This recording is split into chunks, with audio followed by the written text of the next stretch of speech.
News. Nós vamos falar agora sobre planejamento de vida, de carreira. Tem muita gente que acredita que o ano começa hoje, né? Que hoje é o ano novo, de verdade. Porque passou o carnaval, chega a quarta-feira de cinzas. Agora sim, a luta começa para valer, né? Depois dessa folia toda ou do descanso merecido para muita gente. Mas como que a gente pode fazer, de certa forma, um ano de verdade na nossa vida, né? Que as metas que a gente sempre estabelece no Réveillon, esse ano eu vou cuidar de mim, eu vou dedicar mais tempo à minha família, eu vou me dedicar mais ao meu negócio, eu vou ter mais tempo para cuidar dos meus filhos, para curtir a vida. Como tirar realmente isso da nossa cabeça, né? E fazer realmente um ano mais produtivo? Então por isso que eu trouxe aqui hoje a nossa convidada super especial, que é a Melissa Camargo Kotovski. Ela é estrategista de carreira e de negócios, palestrante, mentora de líderes, treinadora comportamental, empreendedora da área de educação, mãe, esposa, porque a gente é um pouco de tudo nessa vida. Tudo bem, Melissa? Obrigado pela sua presença. Bom dia. Bom dia, tudo ótimo. Bom dia, pessoal. Que alegria estar aqui. Obrigada pelo convite. E muito apropriado, né, pensar nesse momento. Vim pensando no caminho, falar sobre vida e carreira após carnaval. Porque realmente tem nessa frase, começa depois. E eu penso assim, muita coisa acontece. Final do ano, vem aquela angústia. Será que eu realizei? Será que eu não realizei? Começo do ano é um momento marco também de pensar na vida. E uma das coisas que a gente percebe em pessoas que têm sucesso na vida é que elas tiram momentos para pensar no que elas querem. Um dos grandes desafios das pessoas é que elas não sabem realmente o que elas querem, o que toca o coração, o que toca a alma. Então, pensar no primeiro passo quais os meus sonhos, quais são os meus objetivos, é o começo. Porque muitas pessoas ainda realizam coisas pelos outros e para os outros, mas às vezes não sabem bem o que querem para si. Então, o primeiro passo é tirar um momento, construir um momento para você pensar realmente o que me toca, o que eu quero, o que eu vou fazer. Não ficar igual aquela música, deixa a vida me levar, a vida leva eu, porque o tempo passa e passa muito rápido. E quando você vê, quanta coisa eu poderia ter realizado. A realização do teu futuro começa na decisão que você toma hoje. E é engraçado como a gente às vezes tem dificuldade de saber o que a gente quer. Também não é uma coisa tão simples, né? Sim. Porque eu converso com muita gente, eu mesmo às vezes eu fico com essa coisa, será que eu tô na área certa? Todo mundo se questiona em algum momento, será que eu tô fazendo certo? Mas eu queria saber primeiro de você, Melissa, assim, o que te motivou a falar sobre isso, né? A estabelecer essa área de atuação, que eu acho que é legal até para as pessoas entenderem como que essas coisas surgem na nossa vida e qual foi o ponto, assim, que você percebeu que, pera lá, eu tenho um dom para falar sobre isso. E eu acho legal que eu posso inspirar as pessoas. Que pergunta boa. Não só? Eu digo que tem dois tipos de pessoas. As pessoas, três, vamos pensar assim, quando a gente fala em carreira. As pessoas que talvez já nasceram com aquela visão do que querem fazer e o caminho foi se construindo. Aquelas pessoas que não sabem o que vão fazer, não têm a mínima ideia. Aquelas pessoas que achavam que sabiam e no meio do caminho viram que não era aquilo. E tá tudo bem, os três caminhos. O mais comum são as pessoas que não sabem exatamente o que querem. Que não é, sabe, foi se construindo. Eu descobri através da educação, eu vim de RH, e sempre fui apaixonada pelo desenvolvimento e pela autopesquisa, que sempre me ajudou muito na carreira. E a partir daí, eu fui estudando cada vez mais. Então, o que foi importante? Sempre eu ter mentores, pessoas que eu admirava, para entender o que eles faziam. E a partir desse momento que eu comecei a entender o que eles faziam, eu fui construindo a minha carreira. Então, o que é essencial?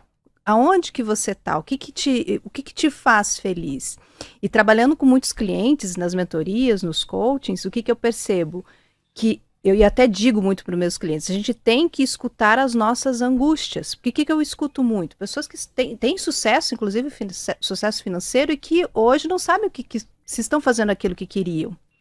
E a gente precisa aprender a conversar com as nossas angústias e com as nossas crises. Algo que na sociedade é muito comum a gente abafar.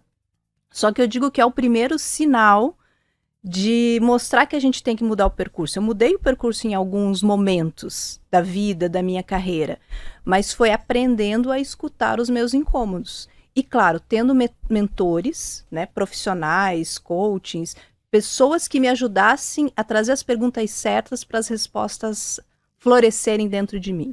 Uhum. Ou seja, essa insatisfação que muitas vezes as pessoas têm merece ser mais investigada, é o que você está dizendo, né? E nem sempre a pessoa consegue fazer isso por ela mesma. Ela precisa de uma opinião externa. Por isso que muitas vezes as pessoas vão para fazer uma terapia, vão fazer... Porque é interessante, porque às vezes a gente não consegue tirar da gente aquilo que realmente a gente precisa ouvir, né? Pera lá, porque tem aquela frase, não, a resposta está dentro de você. Mas eu não consigo me ouvir. Caramba, eu preciso de uma ajuda aqui. Para onde que eu vou? É mais ou menos nessa linha, né? Você saber que existe esse questionamento interno, mas que a resposta não é tão simples assim. Buscar as pessoas que têm as perguntas e as técnicas que vão me ajudar. E além dos profissionais que têm esse conteúdo, essas técnicas, pessoas que já realizaram aquilo que eu já realizei. Então, digamos que eu queira mudar de carreira. Quero ser jornalista. Não faça Conversa isso. Conversa com alguém que já é.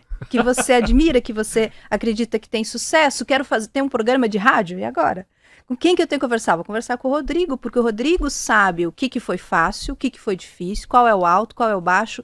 Então, além dos profissionais que têm as perguntas, a gente pode ter pessoas referências, que eu chamo de modelo de ouro, para se espelhar. Não é copiar, mas se inspirar no caminho. Então, o quanto que é importante a gente aprender com as pessoas, né? Sim. Porque eu acredito que os nossos talentos vêm a favor do mundo. Aonde que o meu talento ajuda o mundo, a minha sociedade, a minha comunidade. Então, isso para mim é muito ligado ao propósito. A gente fala em propósito de vida. Não é só servir, mas por que eu estou servindo? Isso vai trazer uma satisfação. Você acredita que essa ideia das pessoas estabelecerem, por exemplo, sempre metas para começar um ano ajuda ou muitas vezes atrapalha? Se a pessoa não sabe tirar de dentro dela isso que nós estamos falando, essas respostas, esses novos direcionamentos para aquilo que ela realmente vai se dar melhor na vida, para aquelas áreas em que ela vai se encaixar melhor. É legal você estabelecer meta? Tem inclusive várias pesquisas que favorecem isso. Tem uma frase que eu uso quando trabalho produtividade, que é: se eu não tenho uma agenda, eu vivo na agenda de alguém. Se a gente for falar de meta, é a mesma coisa. Se eu não tenho uma meta minha, eu vou atrás de metas de outras pessoas. E tudo bem ir em metas de outras pessoas, mas que seja consciente. Para que eu não olhe para trás e diga: nossa, eu construí tanta coisa para os outros, ajudei família, ajudei marido, ajudei filho, o que eu fiz para mim? Então, realmente é importante a gente sentir, não é só pensar, mas sentir aquilo que nos toca. O que eu realmente posso realizar dentro disso? Porque a gente vai realizar várias coisas. Olha quanto que a nossa vida é corrida, né? Quanta coisa a gente não faz por dia, mesmo que não queira. Então, a partir do momento que eu tenho consciência, que eu crio para mim uma meta, é mais fácil de eu atingir. E não precisa ser assim, aquela meta, sabe? Eu vou transformar o mundo. Tenha uma meta.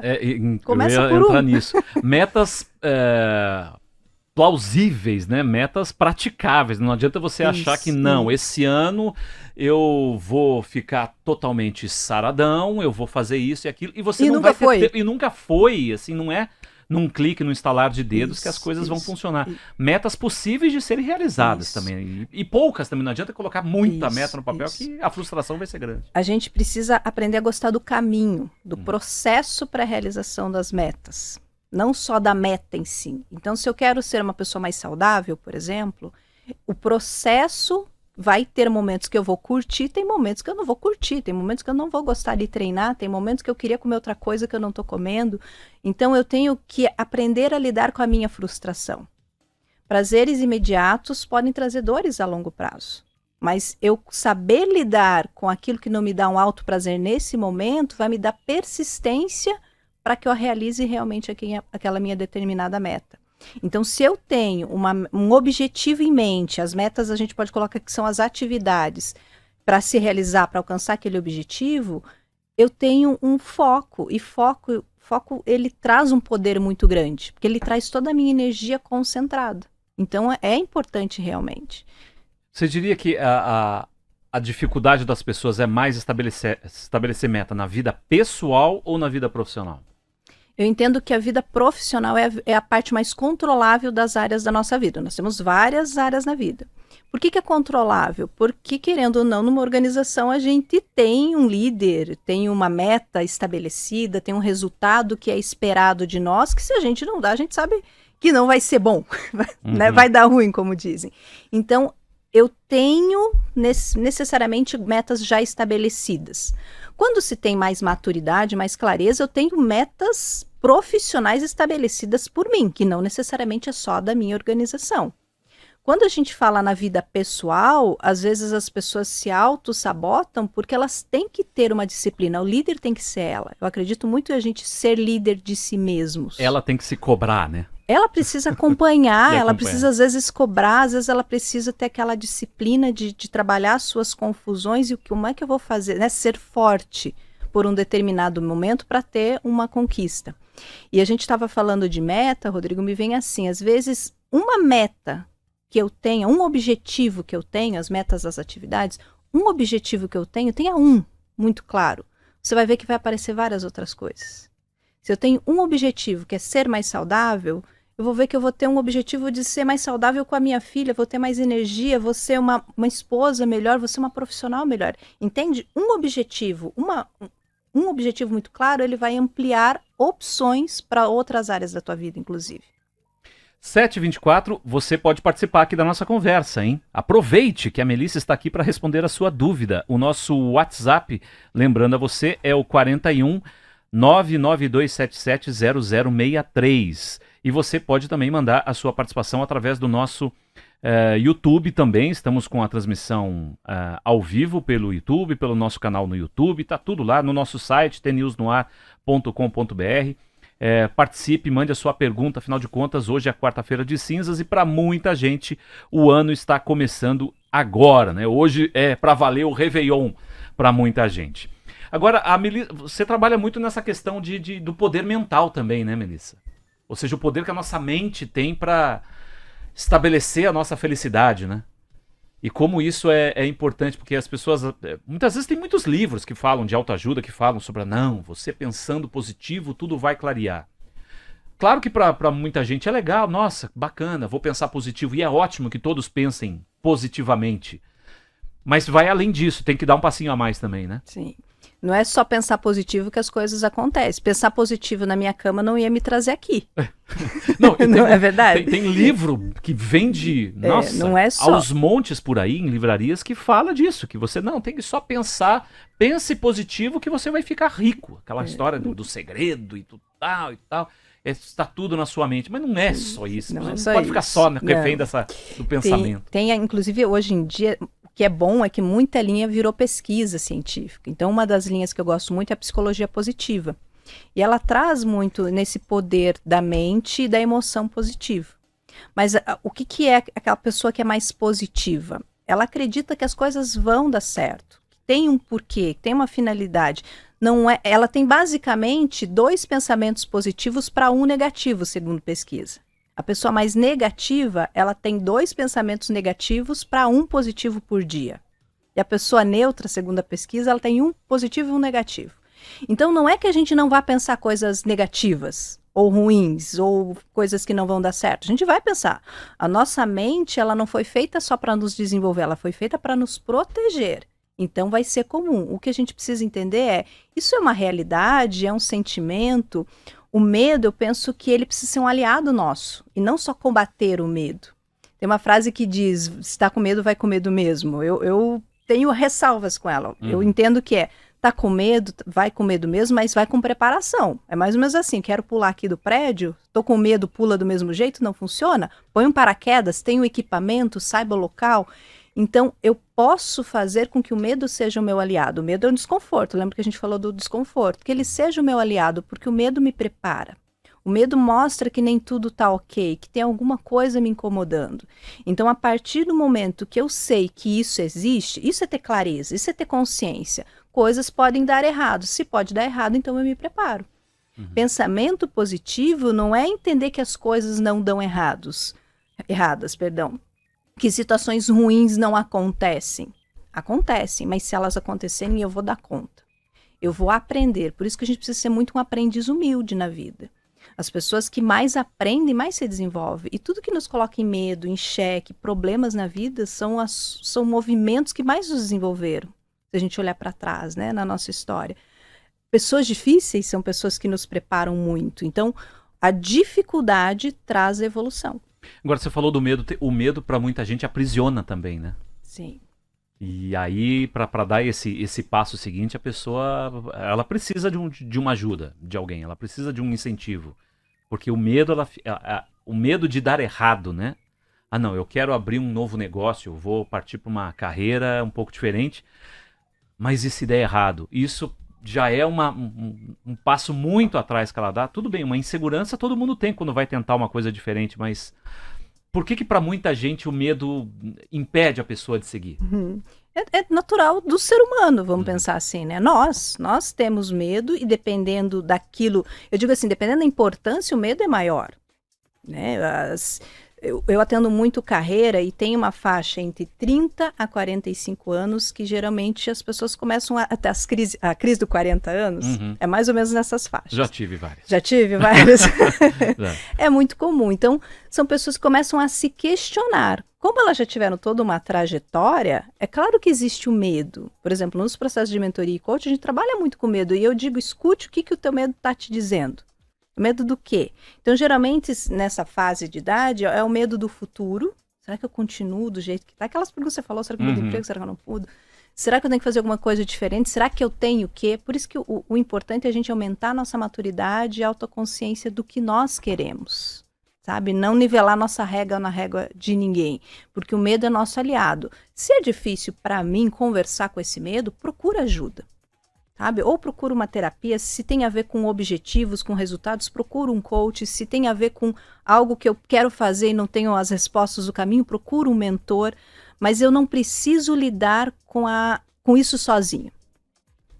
7h30, a gente fica por aqui para algumas praças do interior aqui do estado do Paraná, mas continuamos nas redes sociais. Se você do interior quer continuar acompanhando o nosso papo aqui com a Melissa, porque o papo vai continuar daqui a pouquinho, a gente vai falar mais sobre esse equilíbrio entre vida pessoal e profissional, como ser melhor, como evoluir, enfim, tantas outras coisas. Então continue no nosso YouTube, no nosso Facebook também, estamos com a transmissão ao vivo por lá, #TNews no ar para você acompanhar. Muito obrigado você então do interior, a gente volta daqui a pouquinho para Curitiba e região.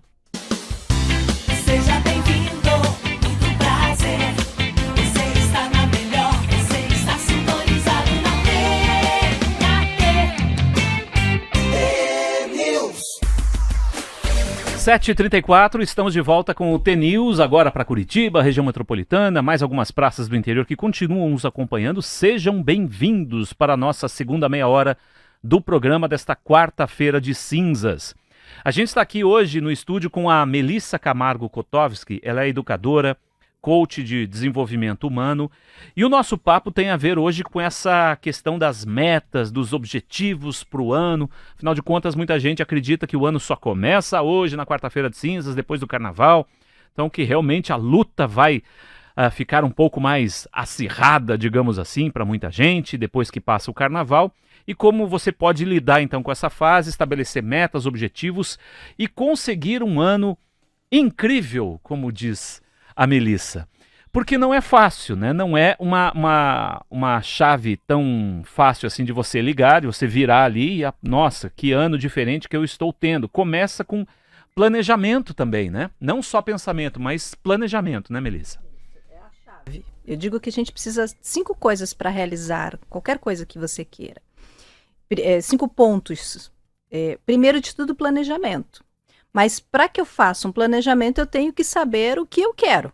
Primeira coisa, né? Quais são os meus objetivos desse ano? E muitas vezes é uma atividade simples, sabe, Rodrigo? Faz uma lista de tudo que você gostaria de fazer, de ser, de ter num período. Você pode até fazer essa lista para 1 ano, 5 anos, 20 anos, por que não? Nem tudo você vai realizar agora, mas saiba o que você espera para o teu futuro.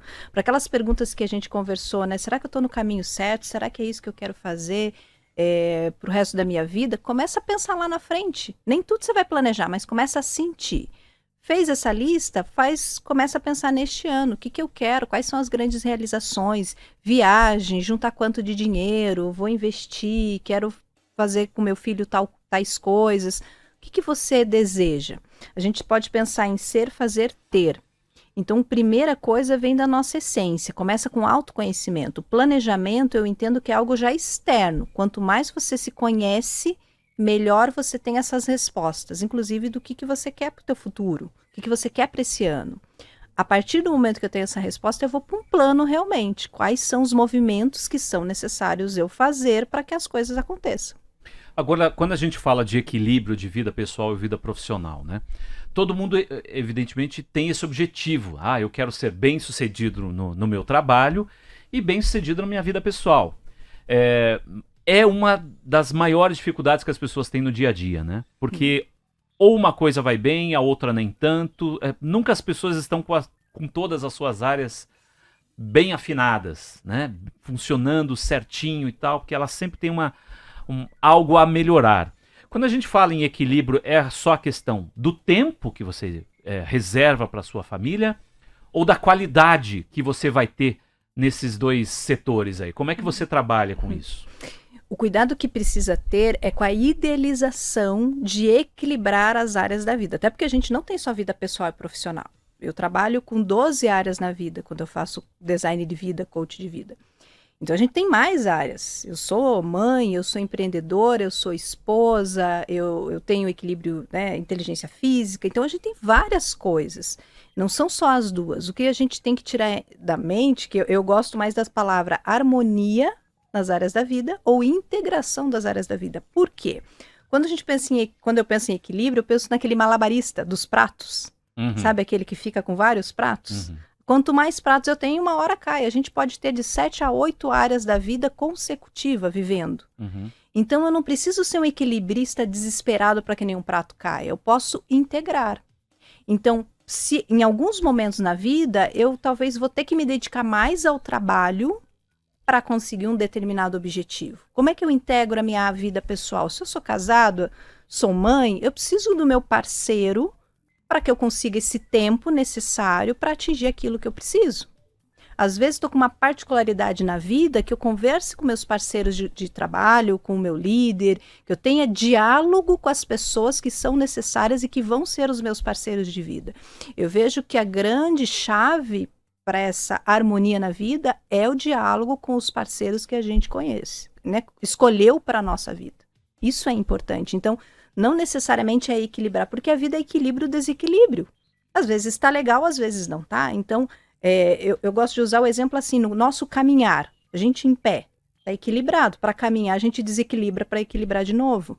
Então, é natural da vida o desequilibrar, a gente só precisa lidar com ele. Aprender com isso. Eu vi uma frase, li uma frase esses dias que diz que uma relação, né, e aí a gente vai mais pro lado pessoal, mas uma relação saudável, ou pelo menos aquela que tem uma base maior para dar certo, é a relação que os dois não são absolutamente iguais e bem-sucedidos o tempo todo, mas que um escolhe o outro nos momentos difíceis. Então, quando você tem um período da vida em que você está com dificuldades, a outra pessoa está ali com a mão para te ajudar. E isso é uma coisa cíclica. E aí eles faziam até 2 bonequinhos ali, 2 pessoas que iam para um lado e para o outro, e um escorando o outro, e um se ajudando e tal. Esse é um modelo de relação que não exatamente vai dar certo, mas tem mais chances de dar certo, né? Tem um autor que eu gosto muito, que é o Anthony Robbins, um dos meus mentores, e que, numa das formações que eu fiz com ele dizia que 50% do sucesso é a escolha do teu parceiro. E eu vejo muito isso, assim, né? No meu casamento eu vejo muito isso. Tem uma frase que meu marido diz que ele fala assim, a gente não pode ser freio de mão na vida um do outro, a gente tem que ser apoiador. Tem momentos que eu vou apoiá-lo, tem momentos que ele vai apoiar, tem momentos que a gente tem que se apoiar para aquilo que a gente não sabe. Então, eu tenho que ter a humildade de deixar o outro brilhar, assim como eu preciso ter parceiros, e não só no casamento, mas parceiros, né, que nos ajude e nos permitam brilhar. Então, sim, a gente precisa ter pessoas, eu acho que isso é para mim, é uma das grandes marcas do sucesso, ter bons parceiros na tua vida, que te favoreçam. E claro, alguém pode estar se perguntando, Melissa, não tenho. Dentro da minha casa, não tenho. Como é que eu faço? Ou às vezes a pessoa que até passou por uma frustração e, né, enfim. Né? Pode acontecer. Então, Se eu não tenho, às vezes, esses espelhos, que eu busque mentores de referência. Como é que as pessoas fazem para conquistar as coisas? Quando eu decidi ser mãe, eu sempre fui empreendedora, sempre trabalhei muito, sempre fui apaixonada pelo que eu fazia, eu ficava pensando, como é que eu vou fazer para juntar o empreendedorismo, sair viajando por aí, trabalhar com o que eu gosto e me dedicar também muito para minha filha. A minha história, minha mãe parou de trabalhar para cuidar dos filhos. E eu não me enxergava desse jeito. Então eu fui estudar, mesmo pessoas longe de mim, quais foram as referências que faziam essa conexão. Então nisso eu fui encontrando pessoas, autores, empresárias, que me traziam a visão que isso é possível. Então se às vezes você não tem esse parceiro, vamos pensar assim, real, palpável do teu lado, busque referências que vão te dar a esperança e o conhecimento para ir fazendo essa transição na sua vida. E no aspecto profissional também, né? De certa forma, a gente tem que ter, e isso passa também, evidentemente, pela organização das corporações, das empresas, seja lá de que área for, mas como é diferente quando você tem um líder, um gestor que te inspire a ser melhor e que te dê ferramentas para você crescer. E não aquele chefe, né? Modelo antigo de chefe, que só te cobra, que dá murro na mesa e que te critica a todo tempo, que não é capaz de te elogiar. Assim, então pra gente perceber que não são coisas, a gente não tá falando de coisas muito fáceis aqui, né? Não são coisas simples de serem realizadas, mas que precisam ser construídas, a pessoa ser feliz, inclusive, onde ela trabalha, né? Sim. Felicidade tem a ver com crescimento e com evolução. Que eu estou sentindo que eu estou crescendo, expandindo e que estou evoluindo. Quando a gente fala na figura do líder, a gente tem aí 2 estilos. Tem mais, mas eu quero trabalhar com 2 estilos. Aquele que é muito mais gestor, que ele traz o sentido do processo, da meta, do resultado, da organização. É uma pessoa que consegue organizar a equipe para chegar num objetivo. Às vezes não é aquele perfil comunicativo, inspirador, sabe? Aquela coisa maravilhosa que a gente tem a ilusão. A gente também tem que entender assim, o que eu espero de um líder? Às vezes eu espero de um líder aquilo que nem eu dou no meu trabalho. Então, eu preciso ter também a realidade de entender que o líder é uma pessoa. Então, existe aquele que é mais do processo, mais organização, e tem o líder que ele é mais desenvolvido nas linhas comportamentais, nas suas linhas mais emocionais, que ele tem um autoconhecimento muito forte, que ele consegue se auto-inspirar e inspirar você a fazer aquele determinado resultado. Quando o líder junta essas 2 coisas, é o mundo perfeito. Mas, basicamente, nós temos essas 2 referências. Esse do gestor é mais forte ainda no mercado, mas muito forte está nesse desenvolvimento dessa liderança inspiradora. Então, o que eu preciso entender? Que está na minha mão. A minha motivação não pode depender do meu líder. Até porque, às vezes, a gente não vai ter líderes legais, não vai ter colegas de trabalho legal. A gente precisa se empoderar e aprender a se autodesenvolver. E não esperar se movimentar só quando está motivado, porque às vezes a gente não está. Agora, como saber a chave para você mudar de caminho? Como é que a pessoa pode perceber que realmente, até que ponto vale a pena insistir em algo e até que ponto você, chega e eu vou partir para uma outra ideia? Porque esse ponto de mudança, para muita gente, não é fácil de ser percebido, né? É aquilo que a gente falou dos incômodos. Você começa a não se perceber satisfeito, você começa a se perceber que não está feliz, eu vejo que tem que ser feito alguma coisa. Se a gente está falando profissionalmente, não necessariamente mudar. Eu trabalho muito com transição de carreira, e transição de carreira eu tenho que entender do que eu quero transitar, o que eu quero mudar. É de chefe, é de empresa, é de profissão, então eu sou jornalista, não quero ser mais, quero, sei lá, montar uma confeitaria, quero fazer uma coisa completamente diferente. Do que eu quero mudar? Eu já fiz isso. Eu abandonei fazer um parênteses. Eu já abandonei a carreira de jornalista uma época e montei uma pizzaria. Olha só. Só me enforquei financeiramente, estou endividado até hoje por causa daquele negócio. Enfim, só tive problema, uma sociedade mal feita que eu fiz. Nossa, foi algo assim que serviu inclusive de alerta para mim, para escolher exatamente as pessoas que vão estar ao seu lado, né, num momento como esse, né? Sim. Então não é fácil também dar esse... E precisava disso, né? O chamado murro na mesa, né? Não, chega, acabou e tal, vou daqueles, né, aquelas decisões assim que a gente toma na vida. Sim. Mas enfim. São experiências que eu digo que nada vem contra nós, vem tudo a nosso favor, para a gente aprender. Tem coisas que nos acontecem, que já me aconteceu, que eu não queria que acontecessem, mas quando a gente tem aquele olhar de aprendiz, a gente tira uma lição, mesmo das experiências ruins. E quando a gente fala nesses incômodos, é aquilo que a gente falou, deixa o incômodo vir, deixa florescer, num espaço protegido, porque às vezes a gente não tem a resposta, procure quem tem a técnica. E claro, eu acho que é bem importante a gente falar, não é porque você já sabe que tem que mudar, que você tem que sair do seu emprego e mudar. Não, tenha um plano. Eu falo para os meus coaches, quando eles querem fazer a transição de carreira, eu digo assim, você quer mudar? Quer sair? Ele quero, não quero ficar mais nessa empresa. Eu até digo assim, saiba que agora você tem que ser a pessoa mais engajada da tua equipe. Ele, como assim? Mas eu tô querendo sair. Eu falei, mas é agora que você tem que se engajar mais do que nunca para você sair bem. O mundo dá tantas voltas que a gente não sabe se um dia a gente pode voltar nessa empresa, vai atender essa empresa como cliente, se virou consultor. Isso já aconteceu comigo. Eu já atendi como cliente meu antigo empregador como CLT. Então a gente não sabe o mundo da volta. Então se engaje para você ter uma história de sucesso no final. Esse é um ponto importante, sabe? Enxergue isso e faça um plano. Procure um método para você fazer a transição de carreira.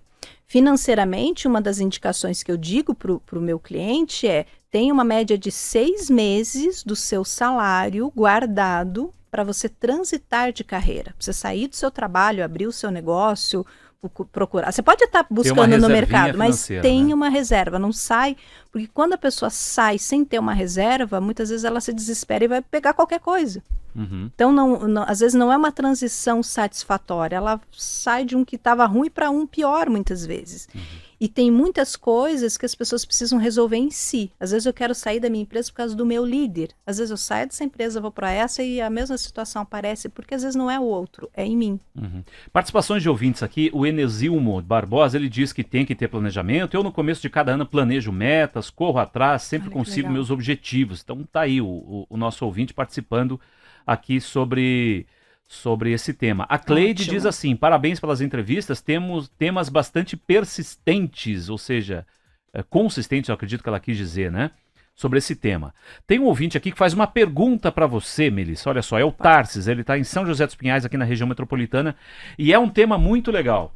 O que fazer quando a procrastinação sabota todos esses planos e ideias que são todos muito interessantes? Procrastinação, para quem não sabe, é aquela coisa de você sempre deixar para depois, né? Procrastinar. Não, um dia eu vou fazer isso, um dia eu vou fazer isso. E isso é muito comum, né? Tem gente que não sai desse espaço, né? Fica procrastinando, fica andando no mesmo lugar e não consegue tirar plano do papel. Tarsis, Tema interessante, né, do Tarsis? Ótima pergunta, Tarsis, inclusive. Eu digo assim que a procrastinação, ela é uma emoção, tem algumas emoções aí que também podem ser indicadores. O que faz, qual é o incômodo que faz com que eu não me movimente? Então pode ser, às vezes eu não estou acreditando naquele objetivo, eu não tenho conhecimento para aquele objetivo, eu não estou me sentindo preparado, às vezes eu não quero, porque um objetivo, ele não tem que ser só pensamento, ele tem que nos conectar emocionalmente. Mesmo, se ele não for desafiante o suficiente, a gente desanima. O desafio nos motiva. Então, a procrastinação, eu vejo que é um resultado de algumas coisas. Para que a gente atinja um objetivo, atinja uma meta, eu tenho que gerenciar 5 coisas. Eu estava falando, a gente mudou de assunto. Primeiro, planejamento. Então, sim, eu tenho que ter um plano. Muitas vezes eu tenho que entender se esse plano tá adequado, porque se eu entendo que está muito grande para aquilo que eu quero, eu vou acabar me envolvendo com outras coisas. A procrastinação vem de eu focar em muitas coisas e esquecer do foco que eu tinha que ter. Então, às vezes, o plano não está legal. Então, eu tenho que gerenciar o plano. Eu faço um plano, às vezes eu tenho que revisitar esse plano. Um outro aspecto é gerenciamento emocional. Muitas das metas, dos objetivos, e eu me coloco também dentro disso, cai por terra por nossas emoções. Que pode ser a ansiedade, queria tanto que focou em várias coisas e não se organizou, ou acabou ficando com medo, como a gente falou. Então, quais são as emoções que eu preciso gerenciar? E aí a gente falou de pensamento positivo, é importante. Qual a emoção eu preciso sentir? Não esperar estar motivado para se movimentar. O próximo ponto é gerenciar o conhecimento. Muitas vezes está faltando conhecimento, por isso que eu estou procrastinando. Eu não tenho uma técnica, eu não tenho um método, eu não sei fazer. Então, quanto que você sabe para essa meta acontecer? O próximo ponto, nossas relações. Quem são as pessoas que eu preciso para me ajudar nessa conquista? Seja para estrutura, por exemplo, vou trabalhar, preciso que alguém fique com a minha filha. Ou quero abrir minha rádio, tenho que conversar com o Rodrigo para saber como faz. Quem são as pessoas para me ajudar nessa meta? E por último, nossos recursos, tempo e dinheiro. Se a meta não está clara e não entra na agenda, ela não acontece. Então, são 5 pontos para cuidar. Então, investimento também, né? Então, esse recurso é tempo e dinheiro. Quanto que eu tenho que guardar para ter uma reserva para os meus objetivos e tem que entrar na agenda. 7h52. Melissa, muito obrigado pela sua participação aqui. Como que as pessoas entram em contato contigo? Deixa um canal de comunicação aí. Podem me achar pelo Instagram, Melissa_Kotovski, no LinkedIn também, Melissa Kotovski. Kotovski, vou soletrar aqui. Kotovski, certo? Isso. Isso aí. Isso. E foi um prazer, que bom. Olha, foquem, vão com tudo. Foco mais ação é igual a resultado. Obrigado, Melissa, pela sua participação. Lembrando que as nossas entrevistas ficam também à sua disposição nos nossos canais aí para você compartilhar com quem queira, né, e com quem precisa nesse momento dessa inspiração para tirar esses planos do papel na sua vida, tanto profissional quanto na sua vida pessoal. Obrigado mais uma vez, Melissa. Foi um prazer. Valeu. Obrigada, pessoal.